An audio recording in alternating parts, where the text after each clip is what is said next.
In this video, I want to talk about how you go about managing your network and connections, because how you go about doing this can be very important.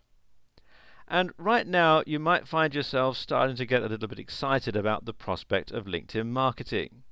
Perhaps you've looked up Barack Obama and found that you have a connection in common.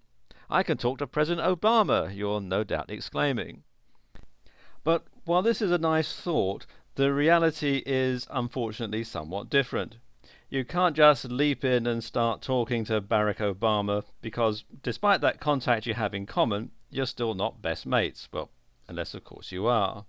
Even the contacts that are direct connections are not necessarily going to regard you as anything other than a complete stranger. Being friends on LinkedIn doesn't make you friends in real life, especially for a major player who's likely to get contacted by about 1 billion smaller fry on a daily basis.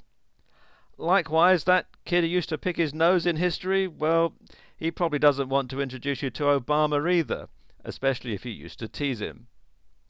The point is, to be meaningful on LinkedIn, a contact has to be meaningful in real life. It has to be someone who owes you a favor, someone who genuinely likes you, or someone who engages with your content. Likewise, you need to think about your contacts in terms of who they are and what they mean to you. The way you approach your best mate is probably going to be a bit different from the way you'd approach Professor Stephen Hawking. Likewise, the way you approach someone in the fitness industry is likely to be different from the way you approach someone in the programming industry.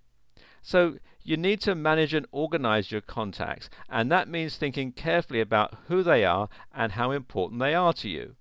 At the same time, you need to maintain your relationships and keep them meaningful. Fortunately, LinkedIn has some very useful tools for doing both. One example of this is the suggested contacts, where LinkedIn will alert you to birthdays, to promotions, and to other meaningful events in your contacts' lives. And this is a very handy way to stay in touch with someone and to stay on their radar if you generally know them. If you want to take this further, then try using the excellent 500 Plus utility, which you can access here at 500plus.com. And you come to the page, and then you can sign up with LinkedIn or log in with LinkedIn and then follow the on-screen instructions. And this is a tool that allows you to easily stay in touch with contacts by alerting you to contacts you haven't contacted for a while so they don't forget you. At the same time, 500 Plus also helps you to organize those contacts in meaningful and useful ways. Another tool built into LinkedIn itself is the options to add tags. What you do, let's come up here, is you click here on connections, and unfortunately, because this is a brand new account that I've set up for the purpose of making this video, I can't actually demonstrate this. But once you've got some connections already in LinkedIn, if you click here on connections, you'll be presented with a list of people you know, and these are already in order of how recently you've communicated with them, and you can sort them into an alternative order and filter them in various ways as well.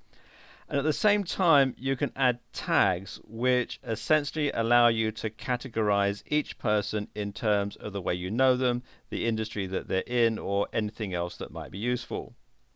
However you do it, the trick is to make sure that you spend time actually tending to your connections rather than just viewing them as in the bag as soon as you're connected. And just one final thing at the end of this video here.